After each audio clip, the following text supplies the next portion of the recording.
moi un grand honneur renouvelé de prendre la parole ici au nom des partenaires au développement du Sénégal. D'emblée, nous voudrions exprimer notre solidarité avec les familles sénégalaises touchées par les inondations de ces dernières semaines et saluer leur résilience extraordinaire. Ces tristes événements nous rappellent que l'impact du changement climatique est là et qu'il est bien réel. Il vient exacerber des phénomènes malheureusement bien connus qui appellent à amplifier les mesures de planification, de réponse et de gestion des risques du gouvernement que nous sommes, nous partenaires bien entendu, comme toujours prêts à soutenir comme nous l'avons fait par le passé. Nous saluons les efforts du gouvernement pour répondre à l'urgence immédiate en encourageant également une évaluation du programme décennal 2012-2022 de lutte contre les inondations pour orienter les actions futures. Dans ce contexte particulier des inondations, qui s'ajoute à la crise persistante, vous l'avez dit, liée à la pandémie de Covid-19, l'exercice d'aujourd'hui de revue marque un moment important pour nous tous dans la mise en œuvre et le suivi des politiques publiques de soutien à la relance économique et sociale, l'émergence et la stabilité du pays, en abordant les besoins des populations sénégalaises par une approche inclusive et durable et de dialogue, gouvernement, autorités locales, secteur privé, société civile, partenaires. Et à cet effet, ou à cet égard, nous, les partenaires, insistons sur l'importance d'une prise en compte et d'une discussion des recommandations de fond et de forme que nous partageons chaque année avec le gouvernement. Monsieur le ministre, messieurs les ministres, les partenaires se félicitent d'avoir été impliqués, inclus dans tous les processus de mise en œuvre de la conception au bilan du plan de résilience économique et sociale, le PRES. Nous vous remercions pour le partage du rapport final du comité de suivi et vous encourageons, comme nous l'avons fait déjà, à le diffuser largement. Au-delà, il est important que cet effort de transparence avec la publication des autres rapports annoncés par les autorités, comme le rapport de la Cour des comptes et le rapport d'audit des marchés publics par la RMB. Il nous apparaît également primordial qu'une évaluation de l'impact du PRES soit menée au bénéfice, encore une fois, des interventions futures. Les partenaires tiennent également à souligner l'exemplarité du pays pour son leadership au niveau régional, continental, international, que traduit par exemple, et très récemment, l'ambition du Sénégal de renforcer l'autonomie de l'Afrique en matière de production de vaccins. Nous formons des vœux pour le succès de la future présidence du Sénégal de l'Union africaine, confiant que les autorités sénégalaises la mettront à profit, entre autres, à l'égard des enjeux sécuritaires régionaux, terrestres et maritimes, au vu de l'instabilité qui menace la région. Messieurs les ministres, au titre de contribution technique au rapport de la RAC 2021, nous avons transmis à vos services un mémorandum avec des recommandations importantes et nous l'espérons utiles tant au document qu'à l'exercice de la RAC et à terme à la mise en œuvre des politiques publiques. Nous vous remercions de l'opportunité qui nous est offerte aujourd'hui de partager avec vous quelques réflexions axées sur 3 aspects de la relance économique et sociale. Une relance verte et par le secteur privé, la jeunesse et l'emploi, une relance équitable et inclusive. Tout d'abord, sur une relance verte et par le secteur privé. Le changement climatique est une menace, mais aussi une opportunité à saisir pour s'assurer d'une relance verte et durable. Nous tenons à féliciter le gouvernement du Sénégal pour l'approbation de sa contribution déterminée nationale en décembre 2020, qui promeut une vision claire pour l'avenir et un leadership qui dépasse le champ national. La CDN devrait donc, selon nous, former la base de la structuration en cours du PSE vert, et nous marquons tout notre intérêt à être partie prenante dans ce processus. Ceci permettra, selon nous, d'inciter le secteur privé national et international à investir sur la relance verte pour promouvoir la création d'emplois, en particulier pour les jeunes et les femmes. Messieurs les ministres, pour une réussite du PSE vert et en ligne avec le PAP 2A, La mobilisation du secteur privé, vous l'avez dit, pour soutenir la relance verte est clé. Pour attirer les investissements privés et soutenir la création d'emplois, il faut assurer un environnement des affaires favorable, répondant aux défis, tels que par exemple les coûts de production, ou en accélérant la transformation digitale de l'économie. Nous appelons à finaliser la stratégie de développement du secteur privé et à un dialogue public-privé, autorité, secteur privé, efficace, ouvert, confiant, pour soutenir l'ensemble de l'écosystème économique et son attractivité aux investissements directs étrangers. Nourrir la confiance des opérateurs favorisera les investissements.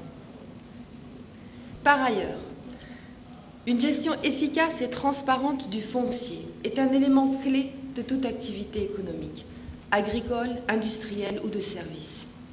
Nous recommandons de revoir la question foncière du point de vue de l'attractivité des territoires, tel que prévu dans le plan national d'aménagement et de développement des territoires, mais aussi de l'autonomisation des femmes et des jeunes, la question foncière entraînant souvent des tensions au niveau local. Un secteur privé dynamique est incontournable pour permettre au Sénégal de se développer rapidement, en créant rapidement des opportunités économiques et des emplois décents pour sa population, et notamment cette jeunesse qui ne demande qu'à participer à l'émergence de son pays. Ceci, messieurs les ministres, m'amène à notre deuxième sujet, sur l'importance de la création d'emplois, notamment pour les jeunes, dans cette relance. En avril dernier, lors du Conseil présidentiel pour l'insertion et l'emploi des jeunes, nous rappelions au gouvernement la nécessité d'une politique de jeunesse et d'emploi, l'importance de l'égalité des genres, l'importance d'un cadre institutionnel d'appui à la jeunesse et de la révision du modèle d'éducation et de formation lié à l'insertion professionnelle. Nous félicitons le gouvernement pour l'adoption rapide du programme d'urgence pour l'emploi et l'insertion économique des jeunes. Un plan ambitieux de 450 milliards de francs CFA, visant à créer 65 000 emplois directs d'ici 3 ans et offrir aux jeunes sur l'ensemble du territoire des parcours performants d'accompagnement vers l'emploi avec les pôles emploi entrepreneuriat dans tous les départements. Il nous semble important, comme à vous, de mettre en avant cette jeunesse, cette force motrice et innovante qui souhaite faire entendre sa voix, mais aussi qui entend contribuer efficacement à la mise en œuvre du programme d'urgence pour l'insertion des jeunes. D'ailleurs, nous, les partenaires, nous suggérons que la jeunesse soit invitée à participer à des événements phares, comme celui d'aujourd'hui, celui de la RAC, ou aussi, par exemple, le Conseil présidentiel annoncé sur la réforme de la pêche artisanale et l'aquaculture. Ce Conseil pourrait démontrer, amplifier le potentiel de ce secteur pour la création d'emplois et mettre en lumière les bénéfices, pour la jeunesse notamment, de la réforme de la pêche, par ailleurs indispensable pour en assurer la durabilité. Messieurs les ministres, la jeunesse étant au cœur des priorités du gouvernement, la RAC devrait, à notre avis, se focaliser davantage sur l'éducation de base, la qualité de la formation professionnelle liée aux besoins du marché du travail, ainsi que l'insertion professionnelle des jeunes, vu que celle-ci constitue un pilier clé de la relance. À ce titre, pour relever le taux d'achèvement et de réussite dans ces secteurs, nous recommandons de renforcer les programmes dès le primaire, ainsi que les capacités des enseignants. En matière d'éducation de base, outre les besoins en termes d'infrastructures, d'intégration du numérique et en nombre d'enseignants, il semble opportun de prioriser également la réforme des programmes scolaires, le déploiement de dispositifs ciblant les enfants et les jeunes non scolarisés et particulièrement vulnérables. Plus largement, messieurs les ministres, nous invitons à une réflexion approfondie sur la durabilité et l'avenir du système éducatif dans un contexte où les dépenses courantes représentent l'essentiel du budget du secteur. Messieurs les ministres, notre troisième point est la nécessité d'assurer que la relance soit équitable et inclusive. Les femmes, représentant plus de la moitié, 50,2% de la population sénégalaise, constituent un segment déterminant dans la dynamisation de l'économie, tant formelle qu'informelle. Libérer leur potentiel et favoriser leur accomplissement social et économique est essentiel pour un développement durable et inclusif. Nous saluons les efforts du gouvernement consentis dans la promotion de l'égalité de genre et l'encourageons à rendre compte de l'état d'avancement de l'égalité de genre au niveau institutionnel et économique. Nous l'invitons à poursuivre résolument l'institutionnalisation du genre dans l'administration publique, centrale et territoriale, à travers des audits de genre systématiques dans les ministères sectoriels, une sensibilisation effective du personnel à la thématique genre et à la mise en œuvre de plans budgétisés à cet effet. Aussi, la mise en œuvre de la stratégie nationale d'autonomisation économique des femmes, notamment en milieu rural, devrait selon nous être renforcée. Et nous invitons à une présentation des résultats et des impacts de tous les nombreux mécanismes de financement et d'autonomisation qui ont été mis en place. Plus généralement, nous voudrions souligner l'importance et la pertinence d'une référence systématique au respect des droits humains dans les politiques publiques. Nous invitons à relancer les processus législatifs relatifs aux droits des enfants, notamment à l'adoption du Code de l'enfant. Les partenaires appellent également à accentuer les efforts de prévention des violations des droits et des pratiques néfastes contre les femmes et les enfants, mais aussi à traduire les engagements politiques nationaux en matière de protection des enfants et des populations vulnérables, à travers, par exemple, l'accroissement des investissements publics dans ces domaines. Messieurs les ministres, la pandémie de Covid-19 aura démontré l'importance des secteurs sociaux et la nécessité de renforcer la mobilisation et l'efficacité des moyens pour atténuer la vulnérabilité des couches sociales les plus démunies. Pour 33% des ménages ayant subi des chocs liés à la pandémie de Covid-19, aucune stratégie de survie n'a été adoptée. Cela présage de lendemains difficiles pour les couches les plus vulnérables de la population. Et cela indique l'urgence de sécuriser les financements dans les secteurs sociaux, y compris la protection sociale. Il est aussi recommandé de renforcer la résilience du secteur de la santé à travers une allocation stable et durable de moyens humains, financiers, techniques, bien coordonnés, afin de réagir de manière rapide et efficace en situation de crise. Messieurs les ministres, pour finir, les partenaires se félicitent de l'exhaustivité du rapport dans sa partie gouvernance. Pour améliorer l'efficacité et l'efficience dans la mise en œuvre des politiques publiques, les partenaires encouragent à poursuivre le renforcement des dispositifs de reddition des comptes et de transparence de la mise en œuvre de l'action gouvernementale.